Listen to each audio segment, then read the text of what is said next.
MVL యువ జ్యోతి శ్రోతలకు నమస్సులు.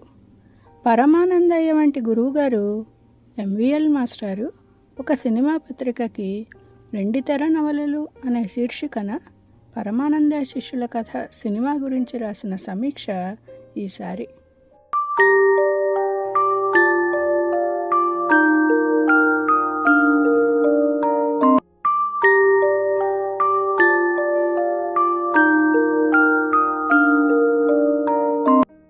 ఏ సీనుకు ఆ సీను బాగున్నంత మాత్రాన అది మంచి సినిమా కాదు. డైలాగులు పేలిపోయినంత మాత్రాన అది మంచి స్క్రిప్ట్ కాదు. సినిమాకి ప్రాణం స్క్రీన్ ప్లే, దానికి చిత్రానువాదం అని పేరు పెట్టారు. ఒకే కథ అక్షరాలలో, రేడియోలో, రంగస్థలంలో, టెలివిజన్లో వేరువేరు రూపాలు ధరిస్తుంది. వెండితెర మీద మరో రూపం ధరిస్తుంది. లవకుశ తీసినా, దేవాంతకుడు తీసినా, జానపద దుస్తులు వేసిన, పౌరాణికం తీసిన, దర్శకుడు సి పుల్లయ్య స్క్రీన్ ప్లే వెండితెర వెలుగై నిండుతుంది. రచయిత మనసుతో పెనవేసుకుని రసవంతమై పండుతుంది. విజయవంతమైన చిత్రాన్ని మళ్ళా తీయడంలో సులువెంతో బరువంత. అపజయం పొందిన చిత్రాన్ని మళ్ళా తీసి విజయవంతం చేయడంలో బరువెంతో భారమంత.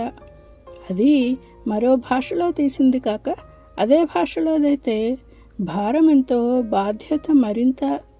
పరమానందయ్య శిష్యుల కథలో సి పుల్లయ్య నగ్గడం ఆయన ప్రతిభకు నిదర్శనం. భక్త సులభుడైన శివుడు కైలాసంలో ఋషుల మన్ననతో పాటు గంధర్వకన్య చిత్రలేఖ కీర్తనలు అందడంతో కథ మొదలయ్యింది. నందివర్ధన మహారాజు ఎంతటి శివభక్తి తత్పరుడో అంతటి మద్యపానమత్తుడు. రాజనర్తకి రంజనికి పాదదాసుడు. రాజగురువు పరమానందయ్య 3 వేళలా విడవకుండా శివపూజ చేయాలని రాజును హెచ్చరించాడు. మాట తప్పని మహారాజు తొలి రోజు రాజనర్తకి రంజని ఇంట్లో చిక్కుబడిపోయి శివలింగం కనబడక తల్లడిల్లాడు. అప్పుడు రంజని స్తనాన్నే శివలింగంగా భావిస్తూ పూజించాడు. అతని భక్తికి శివుడు ఆనందించాడు, కానీ గౌరి ఆగ్రహించింది. రాజు చేతి నుంచి శివుని పాదాలకు చేరిన పూజాకుసుమం చిత్రలేఖ సిగపువ్వు అయింది. ఇది కథాహారంలో దారం. మీరు అమాయకులండి అంది గౌరి శివుడితో. వెలిబూది మైపూతగా, పన్నగాలు ఆభరణాలుగా మరుభూమిలో సంచరించే తనను వరించిన గౌరి కూడా అమాయకురాలే అన్నాడు శివుడు. తన దగ్గర శిష్యులుగా చేరిన వారిని చూసి పాపం అమాయకులు, బుద్ధిహీనులు అనుకున్నాడు పరమానందయ్య. వరించిన చిత్రలేఖ వశమయ్యే క్షణాన ఆమెకు వ్రతాన్ని ఉపదేశించి తనకు దూరం చేసిన పరమానందయ్య అమాయక బ్రాహ్మణుడు అనుకున్నాడు మహారాజు. కింకరుల నుంచి శంకరుని వరకు అంతా అమాయకులే, బోళా మనుషులే. అందుకే చిత్రం హాస్య ప్రధానమయ్యింది. ప్రారంభంలో రాజు రాజముద్రికను రంజనికి కానుక ఇచ్చాడు. ఆ ముద్రిక కోసం పన్నాగం చేసి బయటపడిపోయిన మంత్రి రంజనిని హత్య చేశాడు. ఇవి కథ లౌకికంగా నడవడానికి కారణాలు. కథకు పరమానందయ్య అవసరం ఉన్నంతగా శిష్యులు కారు. మామూలు కథకుడైతే శిష్యుల కథను కామెడీ ట్రాక్గా ఉపయోగించుకునేవాడు. వాళ్ళ కథ కాళ్ళకి అడ్డం పడటం జరిగేది. చిత్రలేఖ వల్లే శాపం పొంది అమాయకులయ్యారు శిష్యులు. వారి గురువిచ్చిన శాపం వల్లే మానవకాంతగా రూపం పొంది వివాహంతో విమోచన కలుగుతుందని అనుగ్రహం పొందింది చిత్రలేఖ. చిత్రలేఖ పెళ్లితో గాని కథ ఆగదని తేలిపోయింది. అందుకు రాచపాట వేసుకుంటూ నడిచింది శిష్యుల కథ. ఇరువురి శాపగాథలలో తెలియక భాగం పంచుకున్న ఈ నందివర్ధన మహారాజు కథ మణిహారంలో నాయకమణి. దాని వన్నె తగ్గకుండా చిన్నెలు తిద్దాడు దర్శకుడు. కైలాసం రాకపోకలకు పాస్పోర్ట్ లాంటి రుద్రాక్షమాలను చిత్రలేఖ పోగొట్టుకుంది. ఈయన పూజాపుష్పం ఆమెకు శిరోధార్యమైతే ఆమె రుద్రాక్షమాల ఈయనకు ఆభరణమైంది. ఒక రకంగా ఈ పెళ్లి జరిగినట్టే. హారాన్ని అపహరించడానికి శివుని గళాభరణమైన పాము రూపంలో వచ్చింది చిత్రలేఖ. రాజు కరస్పర్శతో మానవకాంత అయింది. ఆ సుందరాంగి చేతిపట్టు వదలదలుచుకోలేదు రాజు. పెద్ద మనిషి అనుకున్న మంత్రి దొంగలతో చేతులు కలిపాడు. ప్రజల గోడు రాజు చెవులకు సోకలేదు. పెద్ద మనిషి అనుకున్న పరమానందయ్య బావగారు ధనాశతో ఆయన కూతురు గిరిజకు దిక్కుమాలిన సంబంధం తెచ్చాడు. పెళ్లి కొడుకు రోగిష్టివాడన్న ఆడంగుల గుసగుసలు ఆనందంలో చెవులు పడలేదు. రాజు ఆ మంత్రిని నమ్మినట్లే శిష్యులు పెద్ద మనిషిని నమ్మారు. లెంపకాయ నుంచి కొత్తెం వరకు దెబ్బల విద్య నేర్చుకుని ఆయన మీదే ప్రాక్టికల్స్ మొదలుపెట్టి గురువుతో తిట్లు తిన్నారు. దొంగలు ఇల్లు దోచుకోవడానికి వచ్చినప్పుడు పెద్ద మనుషులంటే దొంగలనే లౌకికార్థం తెలిసింది శిష్యులకి. మరో పెద్ద మనిషి దగ్గర నేర్చుకున్న దెబ్బల విద్య వారి మీద ప్రయోగించి గురువుగారి సొమ్ము కాపాడారు. మూటలు కట్టే పెద్ద మనుషుల జాబితాలో మర్యాదస్తులు చేరారని తెలుసుకున్నారు.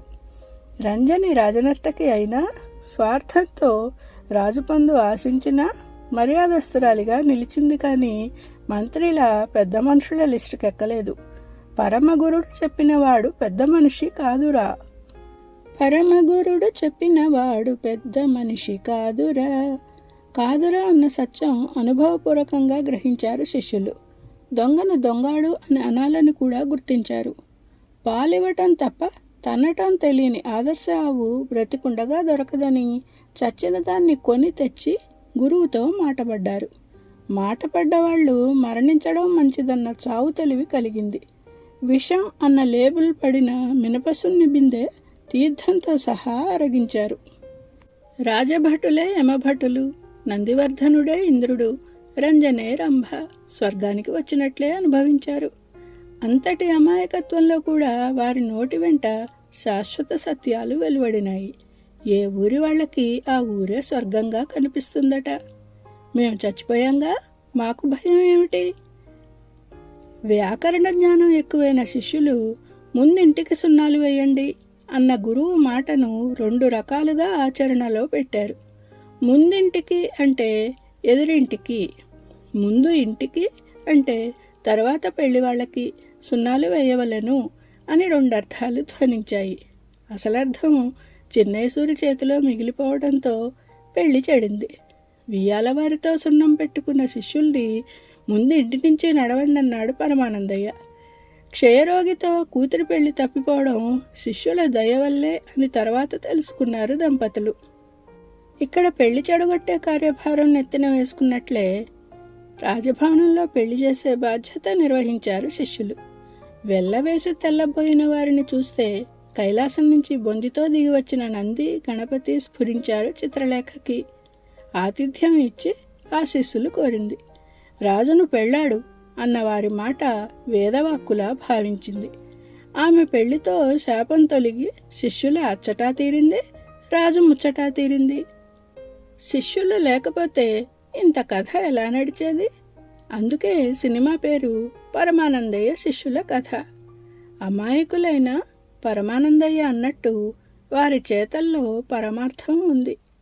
అమాయకుడు అనుకున్న శివుడే సర్వజ్ఞుడు అని గౌరి తెలుసుకోవటానికి 20 ఏళ్ళు పట్టింది. శివరాత్రి నాడు జాగారానికి, సెకండ్ షో చూసి ఫస్ట్ బస్ ఎక్కటానికి సరిపడేంత నిడివిగల చిత్రం తీసిన పెద్ద మనిషి సి పుల్లయ్య మర్యాదస్తుడు గనకనే అంగుళం పొడవు కూడా నసపెట్టలేదు. అమాయకుడా ఆయన, సర్వజ్ఞుడు.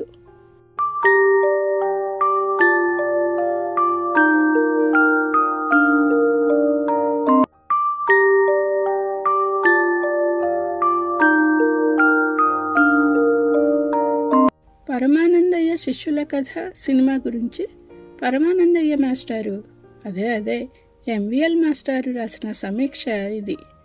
Thank you.